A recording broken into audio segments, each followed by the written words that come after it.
నమస్తే, welcome to our channel.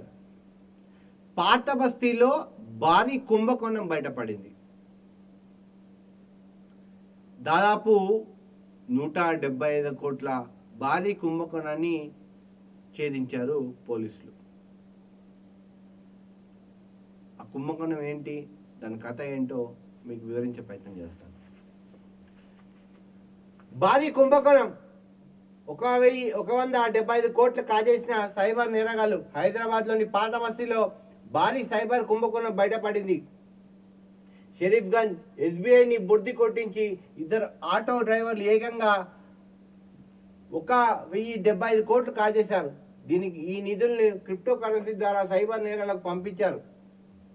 ఈ మధ్య కాలంలో సైబర్ నేరాలు పెరిగిపోతున్నాయి, ఆందోళన కలిగిస్తుంది. ముఖ్యంగా ఇటీవల హైదరాబాద్లో చాలా వరకు సైబర్ కేసులు నమోదైంది. తాజాగా హైదరాబాద్లోని పాత బస్తీలో ఓ భారీ సైబర్ కుంభకోణం బయటపడింది.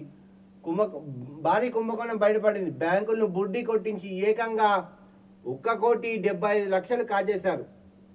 పాత బస్తీలో ఉన్న బ్యాంకు నుంచి ఈ లావాదేవీలు జరిగాయి. అయితే ఈ సైబర్ నేరగాళ్లకు ఇద్దరు ఆటో డ్రైవర్లు కూడా సహకరించారు.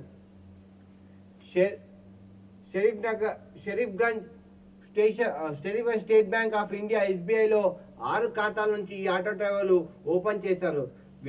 ఇద్దరు ద్వారా సైబర్ నేరగాళ్లు 1,075 కోట్ల లావాదేవీలు జరిపారు. హైదరాబాద్ నుంచి దుబాయ్, ఇండోనేషియా, కంబోడియా ఈ నిధులు క్రిప్టో కరెన్సీ ద్వారా ఈ ఆటో డ్రైవర్ ట్రాన్స్ఫర్ చేశారు. చివరకు ఎస్బీఐలోని ఈ అక్రమ లావాదేవీలు జరిగినట్టు సైబర్ సెక్యూరిటీ బ్యూరో గుర్తించింది. కేవలం 2 నెలల్లో 6 అకౌంట్ల నుంచి 1,75,00,000 కూలగొట్టారు. ఈ ఆటో డ్రైవర్ అహ్మద్ బిన్ హైమద్లుగా పోలీసులు గుర్తించారు. నిందితులు అరెస్టు చేసి విచారణ జరిపారు. సో ఇది దాదాపు 6 అకౌంట్లు ఓపెన్ చేసి సైబర్ నేరగాలతో వీళ్ళు చేతులు కలిపి ఇద్దరు ఆటో డ్రైవర్లు 1,175 కోట్ల రూపాయలు కూలగొట్టారు.